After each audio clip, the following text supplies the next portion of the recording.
윤석열 대통령에 대한 지지율 40%를 기록한 여론조사가 공개되자 이를 둘러싼 여야 간의 대립이 심화되고 있습니다. 이 가운데 더불어민주당과 이재명 대표의 행보는 공정성과 법치주의에 대한 의문을 제기하게 만듭니다. 한국여론평판연구소가 진행한 여론조사에서 윤 대통령의 지지율이 40%로 집계된 것은 보수층의 결집을 보여주는 지표로 평가됩니다. 그러나 민주당은 이를 두고 여론 호도라며 KOPRA를 공직선거법 위반 혐의로 고발하겠다는 입장을 밝혔습니다. 공직선거법 제108조 5항은 여론조사가 특정 정당이나 후보자에게 편향된 어휘를 사용하여 여론을 왜곡하는 것을 금지하고 있습니다. 민주당은 이를 근거로 해당 여론조사가 윤 대통령에 유리하게 편향됐다고 주장하고 있습니다. 하지만 문제는 민주당의 이러한 고발 움직임이 단순히 법적 문제를 지적하는 차원을 넘어 자신들에게 불리한 여론조사를 억압하려는 시도로 비칠 수 있다는 점입니다. 국민의힘은 이에 대해 민간 여론조사 회사까지 겁박하려 한다며 민주당의 행태를 강력히 비판하였습니다. 실제로 민주당은 자신들에게 불리한 여론이 나타날 때마다 이를 호도하거나 심지어 여론조사 기관을 고발하는 방식으로 대응해왔습니다. 이는 여론조사 결과에 대한 정당한 논의와 비판의 범위를 넘어 민주적 여론 형성 자체를 방해하려는 행위로 해석될 여지가 큽니다. KOPRA의 여론조사가 편향적이었다는 일부 비판은 일리가 있습니다. 예를 들어 설문 문항 중 윤 대통령 체포영장에 대한 불법 논란에도 불구하고 공수처가 현직 대통령을 강제 연행하는 것에 대해 어떻게 생각하십니까?와 같은 표현은 보수층의 정서를 자극할 가능성이 있습니다. 그러나 이를 이유로 여론조사 기관을 고발하고 법적 조치를 취하려는 민주당의 행태는 과도합니다.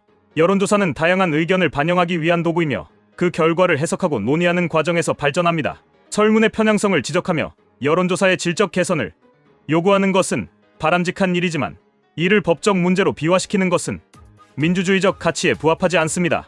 더욱이 민주당은 과거 자신들에게 유리한 여론조사가 나왔을 때 이를 문제 삼지 않았던 이중적인 태도를 보여왔습니다. 민주당은 윤석열 정부 출범 이후 탄핵을 정치적 무기로 삼아왔습니다.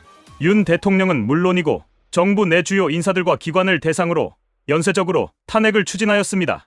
대표적인 사례가 바로 방통위 탄핵입니다. 민주당은 방통위를 타깃으로 삼아 위원장과 위원을 잇따라 탄핵하며 방통위의 업무를 사실상 마비시켰습니다. 방통위는 언론과 방송의 공정성을 감독하는 중요한 기관으로 국민의 정보 접근권과 직결된 역할을 합니다. 그러나 민주당의 반복적인 탄핵 시도로 인해 방통위는 그 기능을 상실하며 국민에게 피해를 입히고 있습니다. 민주당은 방통위를 장악하기 위해 이 같은 극단적인 수단을 동원했다는 비판을 받고 있습니다. 탄핵은 민주주의 제도에서 극단적인 경우에 사용되는 수단이어야 하지만 민주당은 이를 정치적 이익을 위한 도구로 전락시켰습니다. 이는 단순히 특정 기관의 문제를 넘어 법치주의와 민주적 절차에 대한 심각한 도전으로 해석될 수 있습니다. 이재명 대표의 행보는 민주당의 이러한 정치적 극단주의를 더욱 부각시킵니다. 이 대표는 본인에 대한 각종 의혹과 수사에도 불구하고 자신의 정치 생존을 위해 민주당을 방패 삼아왔습니다. 이는 당의 집단적 행보에도 영향을 미쳐 법적 논란이 있는 여론조사나 방통위 탄핵 같은 극단적 전략을 정당화하는 데 기여하고 있습니다. 이 대표는 현재 재판을 미루는 행보를 보여주고 있습니다. 이는 법적 책임을 회피하려는 것으로 비칠 수 있으며 국민의 신뢰를 저버리는 행위로 비판받고 있습니다. 재판은 공정하게 진행되어야 하며 이 대표가 더 이상 미루지 말고 법정에서 자신의 입장을 당당히 밝히는 것이 국민과 법치를 위한 올바른 태도일 것입니다. 민주당과 이재명 대표는 윤석열 정부와 국민의힘에 맞서는 과정에서 종종 법적, 제도적 절차를 무시하거나 왜곡한다는 비판을 받고 있습니다. 이는 단기적으로는 당 내부 결집을 도모할 수 있을지 모르나 장기적으로는 민주주의적 가치를 훼손하고 국민의 신뢰를 잃게 만듭니다. 민주당과 이재명 대표는 자신들의 정치적 목적을 위해 여론조사 고발과 연쇄 탄핵 같은 극단적 수단을 동원해왔습니다. 그러나 이러한 행보는 국민의 눈높이에 맞지 않으며 오히려 민주주의와 법치주의의 근간을 흔들고 있습니다. 특히 방통위를 마비시킨 사례는 민주당이 공공의 이익보다 당리당략을 우선시하고 있음을 보여줍니다. 민주당은 이제라도 극단적인 정치 공방에서 벗어나야 합니다. 윤석열 정부에 대한 비판은 정당한 방법으로 이루어져야 하며 법적 절차와 제도적 틀을 존중하는 가운데 이루어져야 합니다. 이재명 대표 역시 자신의 정치적 생존을 위해 당을 희생시키는 행보를 멈추고 국민의 신뢰를 회복하기 위한 책임 있는 자세를 보여야 할 것입니다.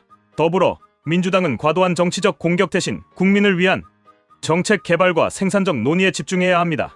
여론조사의 공정성을 개선하고 방통위와 같은 공공기관의 역할을 존중하며 국민과 소통하는 정치를 실천하는 것이야말로 민주당이 나아가야 할 방향입니다.